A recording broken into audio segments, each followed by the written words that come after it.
Hello बच्चों, कैसे हैं? उम्मीद करते हैं कि आप सभी को अच्छे होंगे। आपका मेरे चैनल सरकारी टैलेंट में एक बार फिर से बहुत बहुत स्वागत है। आज हम लोग क्लास 10th का फिजिक्स का क्वेश्चन आंसर देखेंगे जो कि एनसीईआरटी का है। तो चलिए शुरू करते हैं। वीडियो शुरू करने से पहले नए आने वाले बच्चों से गुजारिश है कि लाल बटन दबा के मेरे चैनल को सब्सक्राइब कीजिए और साथ ही साथ बेल आइकन भी जरूर दबाइए। तो चलिए शुरू करते हैं। एक्सरसाइज 1 है फिजिक्स का। फिजिक्स है, प्रकाश का परावर्तन और अपवर्तन है। प्रकाश का परावर्तन और अपवर्तन, रिफ्लेक्शन एंड रिफ्रैक्शन के बारे में यह चैप्टर है। चलिए इसका क्वेश्चन आंसर हम देखते हैं क्या है। एनसीईआरटी के बुक में हमारा 10वां चैप्टर है। पहला जो सवाल है वह है पेज नंबर 185। ठीक है, पहला सवाल इसमें देखते हैं। प्रश्न है, कह रहा है अवतल दर्पण के मुख्य फोकस की परिभाषा लिखिए। तो अवतल दर्पण का यह दर्पण हो गया, इसका मुख्य फोकस का परिभाषा पूछ रहा है। ठीक है ना, तो लिखेंगे कि प्रधान अक्ष के समांतर आने वाली किरण परावर्तन के बाद जिस बिंदु से होकर गुजरती है, ठीक है, उसे ही क्या कहते हैं? मुख्य फोकस कहते हैं। समझ में आ गया? लिख दीजिएगा। दूसरा सवाल क्या कह रहा है? दूसरा सवाल कह रहा है एक गोलीय दर्पण की वक्रता त्रिज्या 20 cm है, यानी आर कितना है? 20 cm। ठीक है, तो इसकी फोकस दूरी तो एफ बराबर पूछ रहा है। एफ बराबर होता है r/2, यानी कि 20/2 बराबर 10 cm हो जाएगा। फिर तीसरा सवाल क्या दे रहा है? तीसरा सवाल कह रहा है उस दर्पण का नाम बताइए जो बिंब का सीधा तथा आवर्धित प्रतिबिंब बना सके। कह रहा है कि उस दर्पण का, गोलीय दर्पण में हम लोग 2 प्रकार पढ़े हैं ना। जैसे दर्पण का प्रकार पढ़े हैं, एक समतल दर्पण और एक गोलीय दर्पण। तो उसमें गोलीय दर्पण में हम लोग उसका किरण आरेख करके देखे थे। तो उसमें केवल एक ही दर्पण है। कौन सा दर्पण? अवतल दर्पण, जो कि फोकस और ध्रुव के बीच में वस्तु रखने पर उसका आवर्धित प्रतिबिंब बनाता है। ठीक है, और सीधा बनाता है। तो यहाँ पे पूछ रहा है सीधा तथा आवर्धित प्रतिबिंब बना सके, तो उस दर्पण का क्या नाम हो जाएगा? अवतल दर्पण। क्या हो जाएगा? अवतल दर्पण। 4 नंबर में देख लीजिए, कह रहा है हम वाहनों में उत्तल दर्पण को पश्च दृश्य दर्पण के रूप में वरीयता क्यों देते हैं? क्योंकि उत्तल दर्पण ज़्यादा क्षेत्र का, ठीक है, ज़्यादा क्षेत्र का इमेज बनाता है, प्रतिबिंब बनाता है, और वस्तु से छोटा प्रतिबिंब बनाता है। इसीलिए हम क्या करते हैं, वाहनों के बगल में जो दर्पण लगाते हैं वह उत्तल दर्पण का प्रयोग करते हैं। ठीक है, यह लिख लीजिएगा, बना लीजिएगा, बन जाएगा। अगला देखते हैं, अगला सवाल कहाँ है? अगला सवाल है पेज नंबर 188। 188 में पहला सवाल देखिए क्या दे रहा है। कह रहा है उस उत्तल दर्पण की फोकस दूरी ज्ञात कीजिए जिसकी वक्रता त्रिज्या 32 cm है। यहाँ पे उत्तल दर्पण की, ठीक है, क्या पूछ रहा है? एफ पूछ रहा है। एफ बराबर वाट। यदि आर बराबर कितना दिया है? आर बराबर हमको दे दिया है 32 cm। क्या दिया है? 32 cm। तो हमारा एफ बराबर क्या हो जाता है? r/2 निकल जाएगा कि नहीं? 32/2 बराबर 16 cm हो जाएगा। अब प्लस माइनस अगर आप देखना चाहते हैं तो देख लीजिए, यह कौन सा दर्पण है? उत्तल दर्पण है। कौन सा है? उत्तल दर्पण। तो इसका फोकस दूरी क्या हो जाएगा? पॉजिटिव होगा। क्या? दूसरा सवाल कह रहा है कोई अवतल दर्पण अपने सामने 10 cm दूरी पर रखे किसी बिंब का 3 गुना आवर्धित बड़ा वास्तविक प्रतिबिंब बनाता है। प्रतिबिंब दर्पण से कितनी दूरी पर होगा? यहाँ पे हमको दे दिया है u, दे दिया है। क्या दे दिया है? u बराबर 10 cm। ठीक है, और यह क्या है? अवतल दर्पण में है। किस दर्पण में है? तो अवतल दर्पण बराबर क्या हो जाएगा? -10 हो जाएगा। कोई दिक्कत? अपोजिट साइड में रहेगा। फिर उसके बाद दे रहा है वास्तविक है। क्या है? वास्तविक है, वास्तविक आवर्धन है। क्या है? वास्तविक आवर्धन है। तो इसका अर्थ क्या हो जाएगा? यानी कि जो दर्पण है उसके सामने बनेगा। ठीक है ना, तो यानी कि 3 है तो -3 हो जाएगा। m बराबर -3 हो जाएगा। कोई दिक्कत? अब सूत्र देखते हैं। m बराबर क्या होता है दर्पण के लिए? -v/u होता है ना। तो देखिए, तो यहाँ पे -3 -v अब बाई यू का वैल्यू कितना है -10, माइनस माइनस कट जाएगा, कोई दिक्कत। अब यहाँ पे 10 × 30 यानी कि -30 हो जाएगा बराबर भी, यानी कि यह जो प्रतिबिंब की दूरी होगा वह क्या होगा -30, यानी कि यह वास्तविक कटान से बनेगा और दर्पण के सामने होगा। ठीक है, चलिए यानी कि यहाँ पे लिख देते हैं v बराबर -30। आसान है कि नहीं? चलिए मिटा दें। फिर अगला देखते हैं, अगला कहाँ है? अगला पेज नंबर है 194। ठीक है, 194 में पहला सवाल दे रहा है, कह रहा है वायु में गमन करती प्रकाश की एक किरण जल में तिरछी प्रवेश करती है, क्या प्रकाश किरण अभिलंब की ओर झुकेगी अथवा अभिलंब से दूर हटेगी, बताइए क्यों। अब देखिए, मान लीजिए यहाँ पे यह जल का सतह है, ठीक है, तो कह रहा है कि वायु में कोई प्रकाश की किरण तिरछी गति करती है, ठीक है, यह वायु है, तो कह रहा है कि यहाँ पे जल में जब प्रवेश करेगी तो अभिलंब के नज़दीक आएगी या फिर अभिलंब से दूर हटेगी, क्यों। ठीक है ना, तो लिखेंगे कि क्या होगा, अभिलंब के नज़दीक आएगी, क्या होगी, अभिलंब के नज़दीक आएगी। ठीक है ना, क्यों, अब पूछ रहा है कि क्यों, बताइए क्यों। तो क्यों, इसलिए क्योंकि जल में प्रकाश का वेग क्या होता है, धीमा होता है, जल में प्रकाश का वेग धीमा होता है, अतः प्रकाश यहाँ पे सतह पर नीचे जल्दी गति करने के लिए यह कम दूरी तय करना चाहेगी, इसीलिए क्या हो जाती है, अभिलंब की ओर झुक जाती है। हो जाएगा, लिख लीजिएगा। दूसरा सवाल कह रहा है कि प्रकाश वायु से 1.50 अपवर्तनांक की कांच की प्लेट में प्रवेश करता है, कांच में प्रकाश की चाल कितनी है, निर्वात में प्रकाश की चाल 3 × 10⁸ मीटर पर सेकेंड है। अब देखिए, अपवर्तनांक का सूत्र आपको याद होगा, यहाँ पे है वायु से कांच में जाता है, क्या कह रहा है, वायु से कांच में जा रहा है, तो कांच का अपवर्तनांक दिया है, तो यहाँ पे निरपेक्ष अपवर्तनांक निकालेंगे। अपवर्तनांक, निरपेक्ष अपवर्तनांक का क्या सूत्र होता है, वायु या निर्वात में प्रकाश का वेग, ठीक है ना, वायु में प्रकाश का वेग, ठीक है, अब बाई माध्यम में प्रकाश का वेग होता है ना, तो यहाँ पे माध्यम क्या है, कांच है, क्या है, कांच में प्रकाश का वेग, कोई दिक्कत। यहाँ पे हमको अपवर्तनांक दे दिया है, कितना दिया है, 1.50 दिया है, कोई दिक्कत। वायु में प्रकाश का वेग कितना दिया है, 3 × 10⁸ मीटर पर सेकेंड, बाई कांच में प्रकाश का वेग हम v मान लेते हैं, कोई दिक्कत। अब देखिए v इधर आ जाएगा और यह इधर चला आएगा, देख रहे हैं, 3 × 10⁸ अब बाई 1.5, कोई दिक्कत। अब देखिए, इसको हम काट सकते हैं, 1.5 से 2 मत में कट जाएगा, नहीं ऐसे कटने आता है, तो ऐसे देख लीजिए, यहाँ पे 3 है, यहाँ पे 1.5 है ना, 3 × 10⁸ अब बटा 1.5 है, तो यह दशमलव उड़ाएंगे तो क्या हो जाएगा, ×10, कोई दिक्कत। 3 × 5 5 दूनी 10, देखिए तो आया 2 × 10⁸ आ गया, यानी v बराबर क्या हो जाएगा, 2 × 10⁸ मीटर पर सेकेंड, किसमें, कांच में यह चाल हो जाएगा, कोई दिक्कत, कांच में चाल। आसान है कि नहीं, मिटा दें। अगला सवाल देखते हैं क्या दिया है, कह रहा है तीसरा सवाल, सारणी 10.3 में अधिकतम प्रकाशिक घनत्व के माध्यम को ज्ञात कीजिए, न्यूनतम प्रकाशिक घनत्व के माध्यम को भी ज्ञात कीजिए। तो जिसका अपवर्तनांक ज़्यादा होगा 10.3 सारणी कहाँ है, यहाँ है, यहाँ पे दिया है पेज नंबर 193 में, ठीक है ना।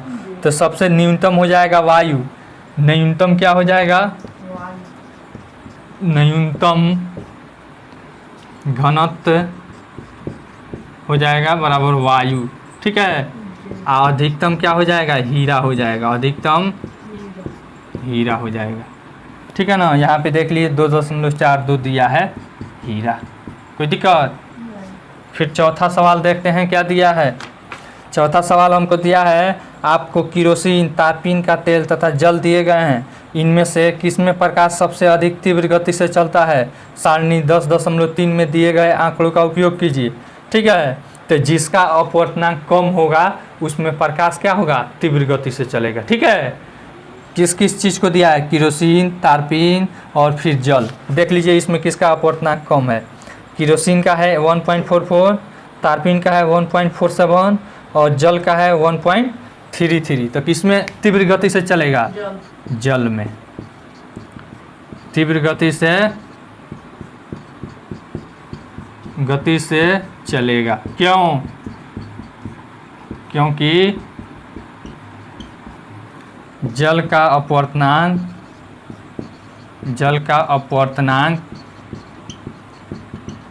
क्या है? कम होता है, चाहे कम है, क्या है? कम है। ठीक है, पांचवा सवाल देखते हैं। पांचवा सवाल देखिए क्या दिया है। कह रहा है हीरे का अपवर्तनांक 2.42 है। इस कथन का क्या अभिप्राय है? इस कथन का अभिप्राय यह है कि प्रकाश का वेग हीरा में क्या हो जाता है? वायु की अपेक्षा उतना कम होगा। क्या होगा? उतना कम होगा। या फिर दूसरे लैंग्वेज में भी आप बोल सकते हैं कि हीरा वायु की तुलना में या फिर निर्वात की तुलना में 2.42 गुना प्रकाशिक सघन है। ठीक है, चलिए यह आपका ख़त्म हुआ। फिर अगला देखिए सवाल किसमें दिया है। अब पेज नंबर 204 है। क्या है? पेज नंबर 204 पेज नंबर में देखिए अभ्यास करके दिया है। पहला सवाल है, कह रहा है निम्न में से कौन सा पदार्थ लेंस बनाने के लिए प्रयुक्त नहीं किया जा सकता है? जल, कांच, प्लास्टिक, मिट्टी। यानी कि जो पारदर्शी नहीं होता है उससे लेंस नहीं बनाया जा सकता है। तो देखिए, तो यहाँ पे जल पारदर्शी हो सकता है, कांच हो सकता है, प्लास्टिक हो सकता है, लेकिन मिट्टी हो सकता है नहीं। यानी कि डी ऑप्शन होगा। क्या होगा? मिट्टी। क्या हो जाएगा हमारा? मिट्टी। दूसरा सवाल देखिए, कह रहा है किसी बिंब का अर्थ क्या होता है? वस्तु। बिंब मतलब वस्तु, प्रतिबिंब मतलब इमेज। ठीक है, किसी बिंब का अवतल दर्पण द्वारा बना प्रतिबिंब आभास से सीधा तथा बिंब से बड़ा पाया गया। वस्तु की स्थिति कहाँ होनी चाहिए? यह अवतल दर्पण है। ठीक है ना, तो इसका आरेख द्वारा हम आपको पढ़ा चुके हैं कि कहाँ पे रखने पर कैसा स्थिति बनेगा। तो कह रहा है कि इसमें जो प्रतिबिंब बन रहा है आभासी बन रहा है, वास्तविक कटान से नहीं बन रहा है। यानी कि इस साइड में बनेगा, पीछे साइड में। ठीक है, आभासी बनेगा, सीधा बनेगा, बिंब से बड़ा बनेगा। तो यानी कि वह कहाँ रहेगा? P और F के बीच में रहेगा। किसके बीच में रहेगा? P और F के बीच में रहेगा, तभी बनेगा। ठीक है ना, तो पूछ रहा है कि उसकी स्थिति कहाँ होनी चाहिए? मुख्य फोकस तथा वक्रता केंद्र के बीच में। वक्रता केंद्र पर, वक्रता केंद्र से परे, दर्पण के ध्रुव तथा मुख्य फोकस के बीच, ध्रुव तथा मुख्य फोकस के बीच। यह क्या हो जाएगा? D option. क्या हो जाएगा? डी ऑप्शन हो जाएगा। तीसरा सवाल देखते हैं। कह रहा है किसी बिंब का वास्तविक तथा समान साइज का प्रतिबिंब प्राप्त करने के लिए बिंब को उत्तल लेंस के सामने कहाँ रखें? चलिए, यह भी बढ़िया सवाल है। कह रहा है कि बिंब का वास्तविक तथा समान साइज का प्रतिबिंब प्राप्त करने के लिए बिंब को उत्तल लेंस के सामने कहाँ रखें? उत्तल लेंस समझते हैं ना, यानी उभरा हुआ भाग होगा। ठीक है, अब यहाँ पे F हो गया, यहाँ पे C या फिर 2F हो गया। ठीक है, अब कह रहा है कि इतना ही बड़ा वस्तु के बड़ा ही प्रतिबिंब प्राप्त करने के लिए कहाँ पे रखा जाएगा? तो 2F पर। कहाँ पे रखा जाएगा? 2F पर। इसका प्रतिबिंब इस साइड में यहाँ पे F और यहाँ पे C यानी कि 2F पर बनेगा, उल्टा बनेगा। हो जाएगा।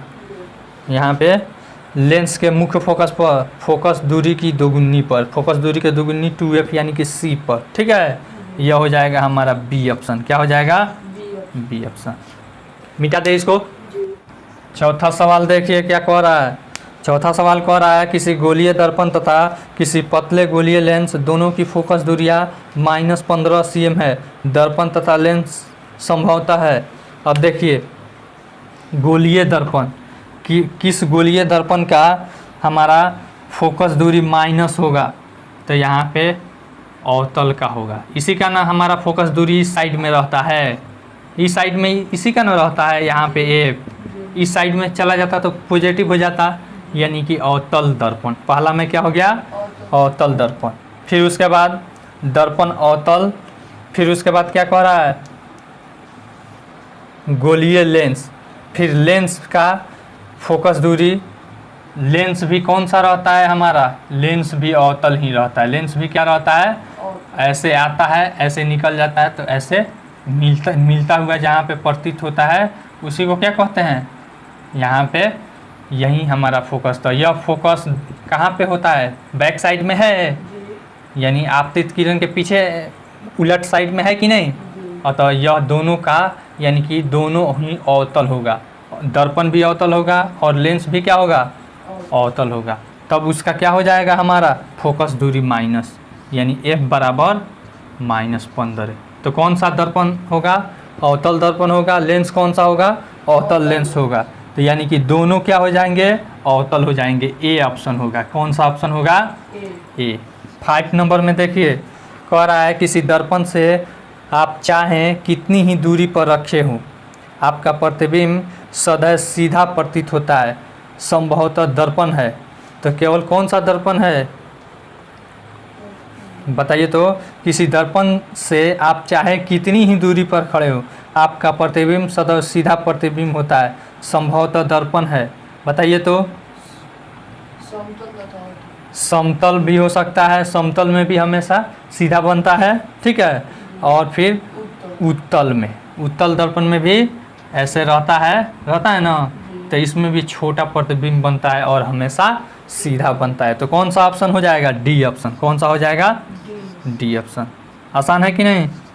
6ठा नंबर सवाल में देखते हैं, किसी शब्दकोश डिक्शनरी में पाए गए छोटे अक्षरों को पढ़ते समय आप निम्न में से कौन सा लेंस पसंद करेंगे। 50 cm फोकस दूरी का उत्तल लेंस। अब समझ लीजिए, मान लीजिए यहाँ पे कोई हम लेंस लेते हैं, तो किस लेंस से बड़ा दिखाई देगा। छोटा चीज़ को हम लेंस का प्रयोग करते हैं किसके लिए, बड़ा देखने के लिए, ठीक है ना। तो अवतल लेंस अगर हम लेते हैं तो उसमें तो और छोटी चकन बनता है ना। फिर से हम कौन सा लेंस लेंगे, उत्तल लेंस लेंगे। क्या लेंगे, उत्तल लेंस। उत्तल लेंस में हमारा वस्तु क्या बनता है, वस्तु का प्रतिबिंब सीधा बनता है कि उल्टा बनता है। एक जगह सीधा बनता है, उल्टा बनता है, लेकिन बड़ा छोटा बनता है, ठीक है ना। तो यानी कि इसका हम प्रयोग करेंगे, क्या करेंगे, इस उत्तल लेंस का प्रयोग करेंगे। अब देखिए तो उत्तल लेंस कितना है, उत्तल लेंस एक ए में है, 50 cm फोकस दूरी का एक उत्तल लेंस। उसके बाद एक सी में है, 5 cm फोकस दूरी का उत्तल लेंस। तो जितना मतलब जितना कम फोकस दूरी होगा उसका आपको पावर भी क्या होगा, ज़्यादा होगा, उतना ही उसका क्या होगा, पावर ज़्यादा होगा। अतः वह और बड़ा करके दिखाएगा। अतः हमारा कौन सा ऑप्शन हो जाएगा, सी ऑप्शन। क्या हो जाएगा, सी ऑप्शन। क्या दिया है, 5 cm फोकस दूरी का एक उत्तल लेंस, 5 cm फोकस दूरी का उत्तल लेंस। कोई दिक्कत,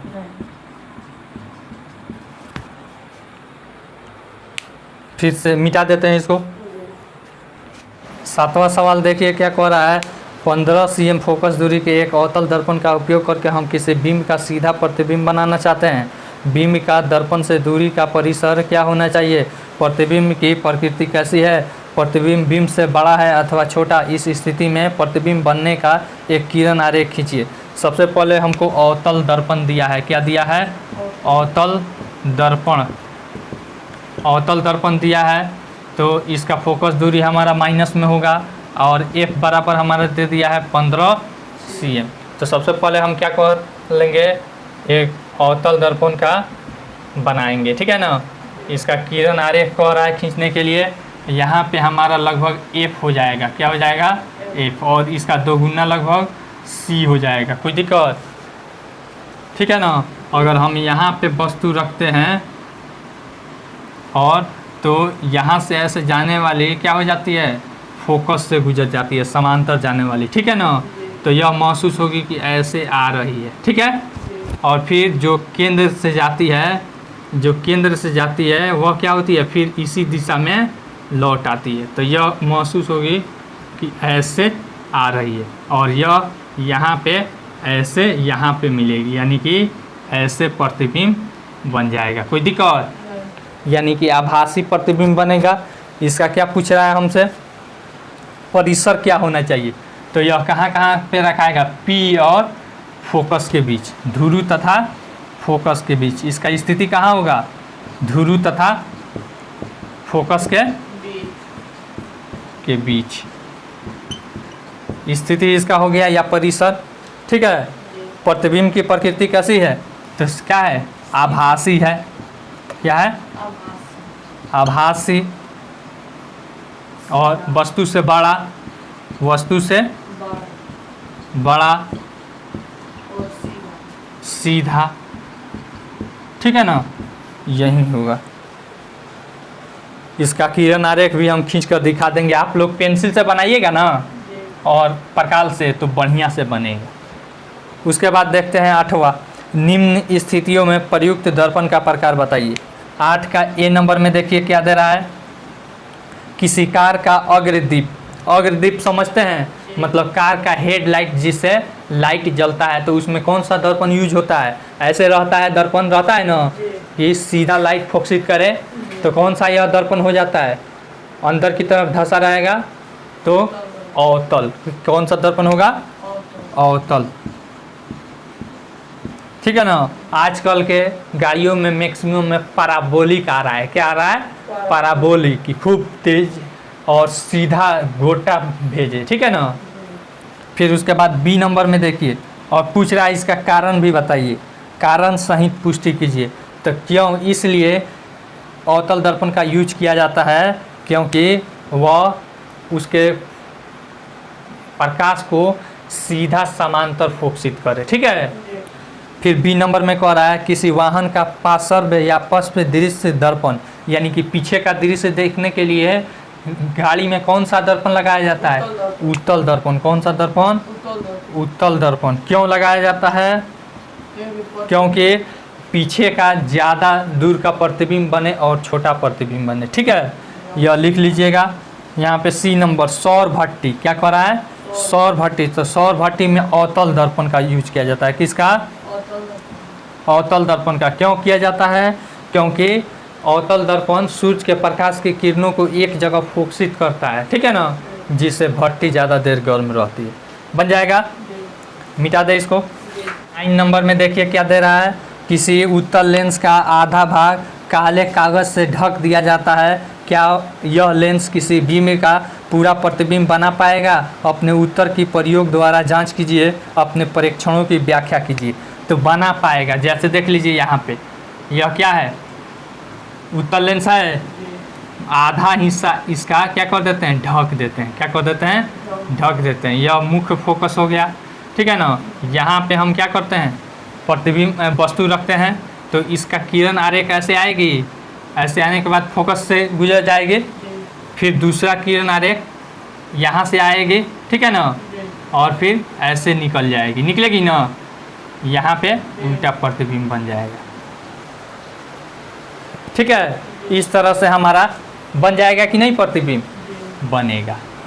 इसका अगर हमारा जो उत्तल लेंस है, मेरे पास अभी गड़बड़ हो गया है, इसका प्रैक्टिकल भी करके आपको दिखा देते। ठीक है ना? आप लोग जैसे किसी इंस्ट्रूमेंट बॉक्स में देता है, ऐसे गोला इतना बड़ा देता है, तो आप देख लीजिएगा। उससे जैसे हम लोग छोटे रहते हैं तो उससे खेलते हैं। सूर्य का प्रकाश एक जगह एकत्रित करते हैं कागज़ पे और उसे जलाने की कोशिश करते हैं। ठीक है? वही है हमारा उत्तल लेंस। समझ में आ गया यह? तो इसको लिख दीजिएगा कि क्या बन जाएगा? प्रतिबिंब बनेगा। आधा ढक देंगे तो भी हमारा प्रतिबिंब क्या होगा? बन जाएगा। 10वां नंबर सवाल देखिए क्या दे रहा है? 5 cm लंबा कोई बिंब, यानी कि H1 क्या हो गया? 5 cm। H1 क्या हो गया? 5 cm। वस्तु की ऊंचाई 5 cm। फिर कह रहा है बिंब 10 cm फोकस दूरी के। अब F बराबर क्या हो गया? 10 cm। किसी अभिसारी लेंस, अभिसारी लेंस किसे कहते हैं? उत्तल लेंस को। किसे कहते हैं? उत्तल लेंस को। लेंस से 25 cm की दूरी पर रखा गया है। 25 cm की दूरी पर रखा गया है, यानी कि u बराबर क्या हो जाएगा 25 cm, क्या हो जाएगा 25 cm। अब कह रहा है प्रकाश किरण आरेख खींचकर बनने वाले प्रतिबिंब की स्थिति, साइज तथा प्रकृति ज्ञात कीजिए। अब आरेख खींचकर इसका प्रकृति, फिर उसके बाद स्थिति, साइज इत्यादि ज्ञात करना है। तो देखिए, तो इसका आरेख हम खींचेंगे। यहाँ पे हमको क्या क्या दिया है, h दे दिया है हाइट, f दे दिया है, u दे दिया है, ठीक है। तो सबसे पहले हम अभिसारी लेंस हम बना लेते हैं, कोई दिक्कत। मुख्य फोकस खींच देते हैं, मुख्य अक्ष खींच देते हैं, कोई दिक्कत। फिर यहाँ पे इसका फोकस क्या है, इधर 10 है, क्या है 10, यहाँ पे f मान लेते हैं। फिर उसके बाद h है 5 cm, ठीक ना, u है 25 cm, यानी कि फोकस के दुगुना से भी अधिक। यहाँ पे मान लीजिए f है, यहाँ पे 2f यानी कि c है, तो यहाँ है, कहाँ है, यहाँ है, कोई दिक्कत। यहाँ पे देख लीजिए यह 2f है या फिर c इसे बोल सकते हैं। तो कह रहा है कि इसका स्थिति कहाँ बनेगा। तो सबसे पहले समांतर जो किरण जाएगी वह कहाँ चली जाएगी, समांतर f से होकर गुजरेगी, कोई दिक्कत। फिर उसके बाद जो जाएगी इससे ऑप्टिकल सेंटर से, वह सिंपल यहीं से गुजर जाएगी, यानी कि बिना मुड़े। आप लोग स्केल से बनाइएगा ना कॉपी पे तो बहुत बढ़िया दिखाई देगा, ठीक है। किरण का यहाँ पे आरेख जरूर दिखाइएगा कि किस साइड में जा रहा है, यहाँ पे मिल रहा है। तो देखिए तो क्या बन रहा है, वस्तु से बड़ा कि वस्तु से छोटा, वस्तु से छोटा। स्थिति कहाँ है, फोकस तथा केंद्र के बीच में, भले त्रिज्या के या फिर इसे सेंटर भी कह सकते हैं, f और 2f के बीच में स्थिति क्या हो जाएगी, f तथा 2f के बीच, f तथा 2f के बीच। कैसा बन रहा है, उल्टा। कैसा बन रहा है, उल्टा। और क्या है, और क्या पूछ रहा है, साइज क्या है, छोटा। साइज इससे छोटा बन रहा है कि नहीं, तथा छोटा।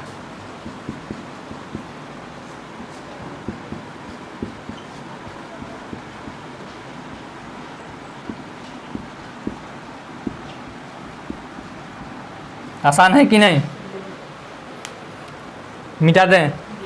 फिर यहाँ पे देखिए 11 नंबर, 15 cm फोकस दूरी का कोई अवतल लेंस किसी बीम का प्रतिबिंब लेंस से 10 cm दूरी पर बनाता है। बीम लेंस से कितनी दूर पर स्थित है, किरण आरेख भी खींचना है इसका। तो सबसे पहले यहाँ पे दे दिया है फोकस दूरी f बराबर 15 cm, ठीक है। अवतल लेंस है, क्या है, अवतल लेंस है। तो अवतल लेंस ऐसे रहता है, कैसे रहता है, ऐसे रहता है ना। तो इसका फोकस क्या हो जाता है, इधर हो जाएगा, ठीक है ना, यानी माइनस में हो जाएगा, क्या हो जाएगा, -15 cm, कोई दिक्कत। फिर उसके बाद क्या कह रहा है, कोई अवतल लेंस किसी बीम का प्रतिबिंब लेंस से 10 cm दूर पर बनाता है, यानी कि इसका प्रतिबिंब इस साइड में बनता है, ठीक है। तो यानी कि भी हो जाएगा, प्रतिबिंब दूरी 10 cm की दूरी पर है, क्या है 10 cm, यानी -10 cm हो जाएगा, क्या हो जाएगा -10 cm। तो क्या पूछ रहा है यहाँ पे, बीम लेंस से कितनी दूर पर, यानी कि u बराबर वाट, u बराबर वाट। अब देखिए लेंस सूत्र क्या होता है, लेंस सूत्र बराबर 1/v - 1/u बराबर 1/f होता है ना लेंस के लिए।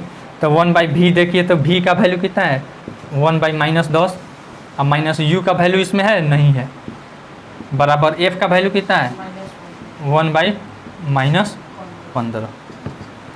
देख लीजिए -1/u यहीं पे रहने देते हैं, बराबर है 1/-1/15, माइनस नीचे से ऊपर लाती है, कोई दिक्कत।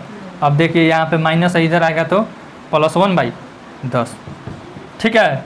1/u माइनस यहाँ पे रन देते हैं, बराबर 15, 10 का लॉस 30 हो जाएगा, -2 + 3 हो जाएगा, देख रहे हैं, बराबर यहाँ पे हो जाएगा 1/30, कोई दिक्कत। अब देखिए इस माइनस को उस साइड में हम लेते जाएंगे, ठीक है ना। 1/u बराबर हमारा -1/30, तो u बराबर हो जाएगा -30 cm। कोई दिक्कत? यानी कि वस्तु हमारा कहाँ होगा, लेंस से 30 cm दूर। ठीक है, लिख देते हैं वस्तु लेंस से 30 cm की दूरी पर होगा, की दूरी पर होगा। यह माइनस साइन क्या दिखाता है, माइनस दिखाता है कि पहले होगा। क्या होगा? पहले होगा।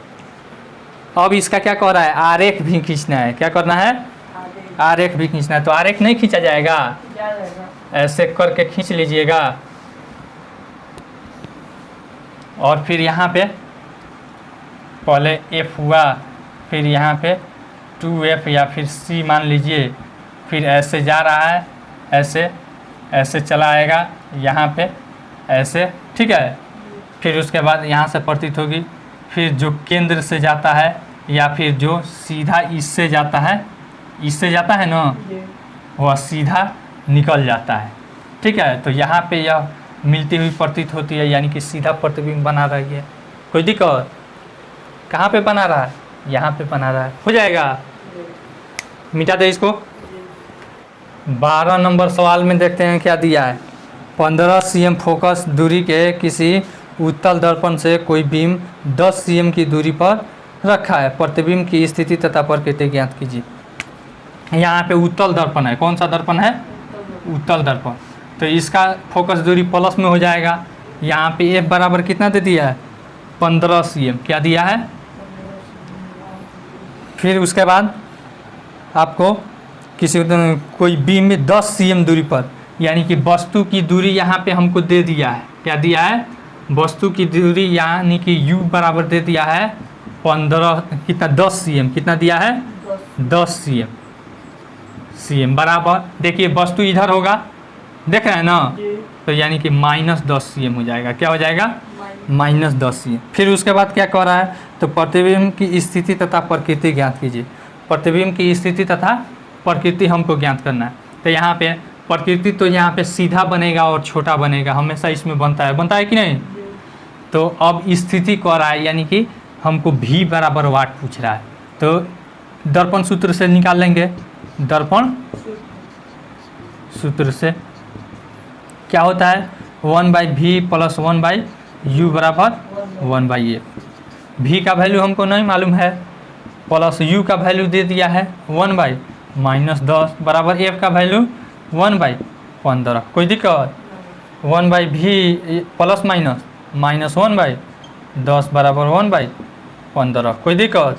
1/v बराबर इसको क्या कर देंगे, यह माइनस है उस साइड में जाएगा तो प्लस में, प्लस 1/10 बराबर हो जाएगा हमारा 15। 10 का लसा क्या हो जाएगा? 30। 15 दूनी 30 और प्लस 10 तिहाई 30, यानी कि 5/30। 5 6 30, यानी 1/6 आ गया। 1/v बराबर 1/6। यह ऊपर चला जाएगा या फिर तिरछा तिरछी कर लीजिएगा, ऐसे देख लीजिए। 6 यहाँ पे आएगा, 6 × 1 और v × 1 बराबर v हो जाएगा, यानी v बराबर 6 सेंटीमीटर। कोई दिक्कत? यानी कि यह क्या होगा, पॉजिटिव होगा, यानी कि हमारा प्रतिबिंब इस साइड में बनेगा। कोई दिक्कत? दर्पण के पीछे बनेगा। स्थिति हो गया। स्थिति यानी कि हमारा मिल गया 6 cm पर बनेगा, और फिर उसका नेचर प्रकृति कैसा होगा, वस्तु से छोटा होगा। मिटा दे इसको।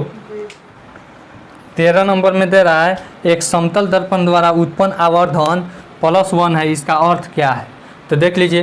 तो इसका अर्थ है कि समतल दर्पण हमेशा वस्तु के बराबर ही प्रतिबिंब बनाता है। ठीक है, अतः उसका आवर्धन हमेशा +1 होता है। और प्लस का अर्थ है कि प्रतिबिंब दर्पण के पीछे बनता है। कहाँ बनता है? दर्पण के पीछे बनता है। ये हो जाएगा, केवल लिखना है। 14 नंबर कह रहा है, 5 cm लंबाई का कोई बिंब 30 cm वक्रता त्रिज्या के किसी उत्तल दर्पण के सामने 20 cm दूरी पर रखा गया है। प्रतिबिंब की स्थिति प्रकृति तथा साइज ज्ञात कीजिए। चलिए यहाँ पे दे दिया है 5 cm लंबाई का कोई बिंब, यानी h1 बराबर कितना दे दिया है? 5 cm। कितना दे दिया है? 5 cm। उसके बाद वक्रता त्रिज्या, वक्रता त्रिज्या कितना दे दिया है, r बराबर 30 cm। कितना दिया है, 30 cm। अब देखिए यहाँ पे किस दर्पण के सामने, उत्तल दर्पण। कौन दर्पण है, उत्तल दर्पण। उत्तल दर्पण में हमारा r बराबर 30 cm है, तो इसका r क्या होता है, इस साइड में रहता है कि इस साइड में रहता है, इस साइड में रहता है ना, यानी कि प्लस में हो जाएगा। ठीक है, यहाँ पे 2f लिख लीजिए या फिर जो भी आपको लिखना है, यहाँ पे प्लस 30 cm हो जाएगा r बराबर।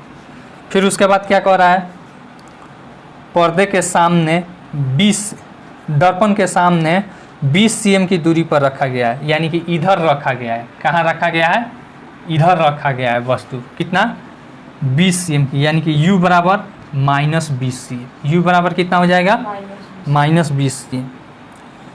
तो प्रतिबिंब की स्थिति प्रकृति। अब देखिए यहाँ पे r दिया है, क्या दिया है, r, तो f निकाल लेंगे।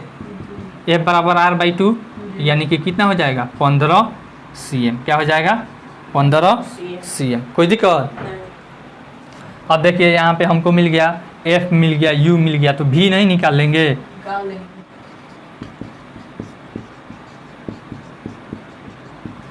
1/v माइनस 1/u बराबर 1/f।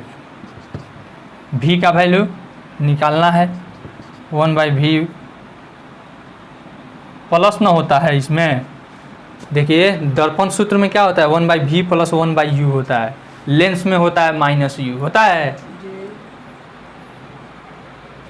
ठीक है, 1/v प्लस 1/u का वैल्यू कितना है, 1/-20 बराबर f का वैल्यू क्या है, 15 है, 1/15। देखिए 1/v बराबर, देख लीजिए यहाँ पे प्लस माइनस माइनस होगा, इस साइड में आएगा तो प्लस हो जाएगा। 1/15 प्लस 1/20 बराबर 20 और 15 का लसा कितना हो जाएगा, देखिए तो 60 हो जाएगा, 60 हो जाएगा। ठीक है, 15 चुका 60, यानी कि 4 और फिर प्लस 20 3 60।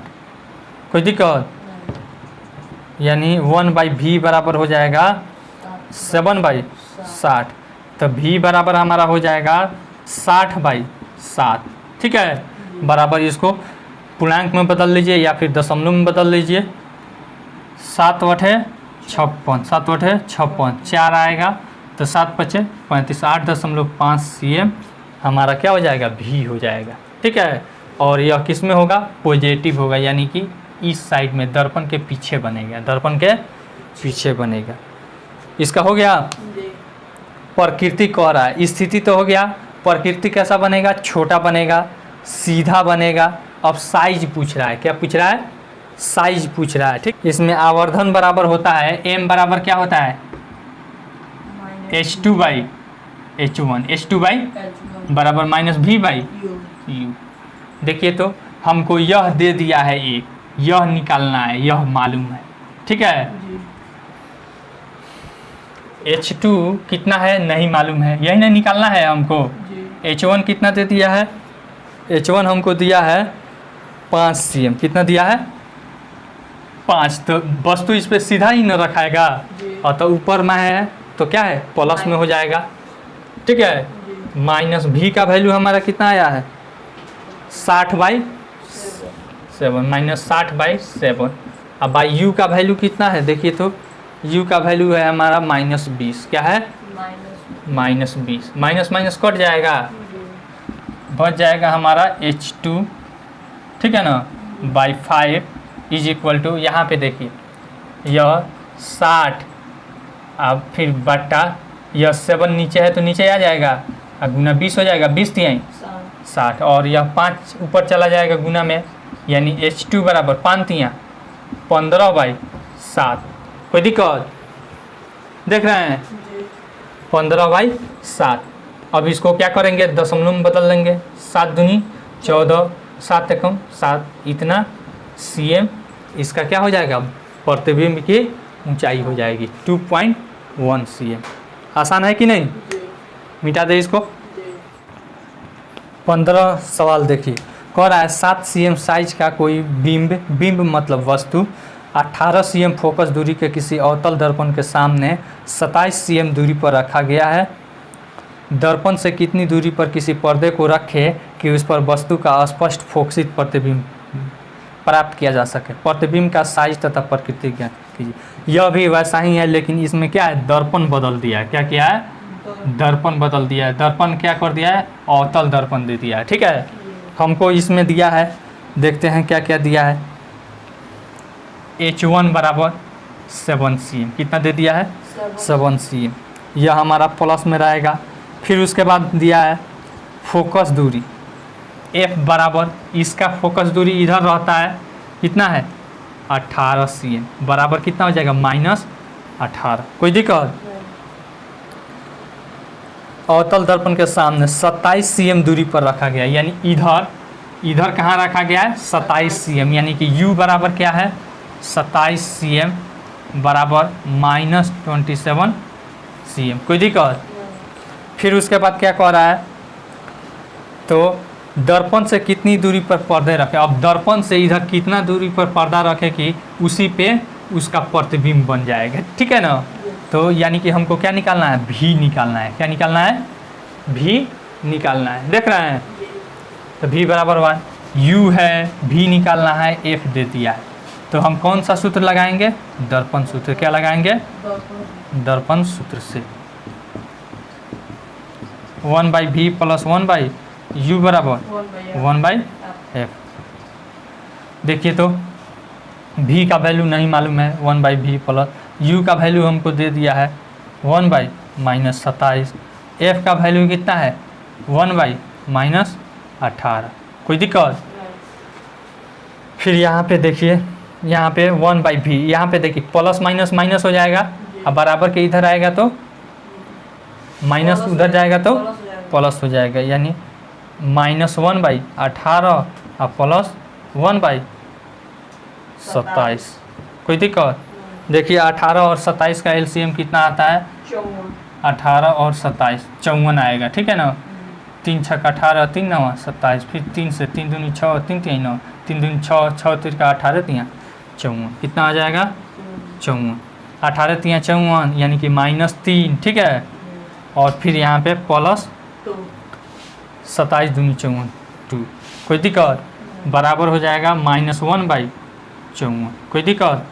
यानी कि हमारा v बराबर हो जाएगा, क्रॉस मल्टीप्लिकेशन करेंगे, 1/v का वैल्यू -1/54 आया। ठीक है। तो हमारा हो जाएगा v बराबर -54 cm। कोई दिक्कत। यानी कि इसका प्रतिबिंब कहाँ पे बनेगा, कितना दूर, 54 cm इधर बनेगा सामने। ठीक है, 54 cm सामने बनेगा। अब पूछ रहा है कि प्रतिबिंब का साइज तथा प्रकृति ज्ञात कीजिए। यह समझ में आया यहाँ तक। अब कह रहा है कि इसका साइज तथा प्रकृति, तो प्रकृति कैसा बनेगा, उल्टा बनेगा। प्रतिबिंब कैसा बनेगा, उल्टा बनेगा। ठीक है। अब फिर कह रहा है कि उसकी साइज ज्ञात करना है, तो साइज ज्ञात करने के लिए हम आवर्धन निकालेंगे। ठीक है। m बराबर होता है H2/H1 बराबर -v/u। कोई दिक्कत। H2 हमारा नहीं मालूम है, H2 रहने देंगे, निकालना है। H1 है 7 बराबर -v है, तो v हमारा कितना आ गया -54, तो माइनस माइनस प्लस हो जाएगा, या फिर आपको दिखाने के लिए लिख देते हैं -54/u का वैल्यू देखिए कितना दिया है -27। कितना दिया है -27। यहाँ पे देखिए H2 बराबर या 7 बराबर माइनस माइनस प्लस हो जाएगा, यानी कि 54/-27। यहाँ पे देखिए 27 दूनी 54, और यह माइनस ऊपर चला जाएगा। कोई दिक्कत। यानी H2 बराबर -2 गुना 7 बराबर -14 cm। कोई दिक्कत। यह माइनस क्या दिखाता है कि वस्तु यानी नीचे यानी उल्टा बनेगा। क्या बनेगा, उल्टा बनेगा। ठीक है ना। और इसकी ऊंचाई कितना हो जाएगी 14 cm। ठीक है ना। वस्तु की साइज भले प्रतिबिंब की साइज 14 cm, और यह माइनस दिखाता है कि वह उल्टा बनेगा। ऐसे वस्तु रहेगा तो प्रतिबिंब ऐसे बनेगा। हो गया। फिर अब देखिए अगला सवाल 16 नंबर में देखिए क्या दे रहा है। उस लेंस की फोकस दूरी ज्ञात कीजिए जिसकी क्षमता कितना है, यानी कि पावर दे दिया है -2 डायोप्टर। ठीक है, यह किस प्रकार का लेंस है, तो किसका हमारा पावर माइनस में होता है, जिसका फोकस दूरी निगेटिव होगा। ठीक है, तो सबसे पहले इसका हमें फोकस दूरी ज्ञात करना है। तो F बराबर वाट, F बराबर P बराबर क्या होता है 1/f होता है ना, P बराबर 1/f, इसको छोटा f से सूचित कीजिएगा। तो देखिए तो यहाँ पे P हमको मालूम है, F निकलना है ना, निकल जाएगा, यानी F यहाँ आ जाएगा, P यहाँ आ जाएगा, कोई दिक्कत। देखिए तो F बराबर 1/P 1/-2.0, कोई दिक्कत, यानी हो जाएगा 1/-1/2 बराबर 0.5 मीटर। क्या हो जाएगा 0.5 मीटर। हमारा यह SI मात्रक डायोप्टर में होता है, इसीलिए इसका लंबाई किस में आएगा, मीटर में। अब इसको सेंटीमीटर में बदलेंगे तो क्या हो जाएगा 50 cm। मीटर को सेंटीमीटर में बदलने के लिए 100 से गुना करेंगे तो कितना हो जाएगा 50 cm। क्या हो जाएगा माइनस में होगा, क्या होगा माइनस। यहाँ पे माइनस अगर मान लीजिए लगाते हैं तो यह माइनस क्या सूचित करता है कि वस्तु यानी कि फोकस दूरी बाएं साइड में होगा। ठीक है ना, यानी कि जिधर से हमारी किरण आरेख जाती है उसके ऑपोजिट साइड में बनेगा। तो यह कौन सा दर्पण होगा पूछ रहा है यहाँ पे, किस प्रकार का लेंस है, लेंस यहाँ पे पूछ रहा है। तो किस प्रकार का लेंस है, अवतल लेंस है। ठीक है ना, अतः यह अवतल लेंस है। क्या है, फोकस दूरी -50 cm और यह अवतल लेंस है। ठीक है, फिर 17 नंबर सवाल, इसको मिटा दे। 17 नंबर सवाल में कह रहा है कोई डॉक्टर +1.5 डायोप्टर क्षमता का संशोधित लेंस निर्धारित करता है। लेंस की फोकस दूरी ज्ञात कीजिए। क्या निर्धारित लेंस अभिसारी है अथवा अपसारी। चलिए यहाँ पे P दे दिया है +1.5D, यही ना दिया है। अतः यह कौन सा लेंस है, देखिए तो प्लस में है। ठीक है ना, प्लस में है, इसका अर्थ क्या है, उत्तल लेंस है। क्या है, यह प्लस में है, इसका अर्थ क्या है, उत्तल लेंस है। ठीक है ना, लिख देंगे यहाँ प्लस है, अतः क्या है, कौन सा लेंस है, उत्तल लेंस है। कोई दिक्कत। अब इसका हम F निकालेंगे, F बराबर 1/P। ठीक है, तो 1/1.5, कोई दिक्कत। देखिए तो यह दशमलव उड़ेगा तो यहाँ पे 0 बैठ जाएगा, 10/15 यह हो गया हमारा मीटर में।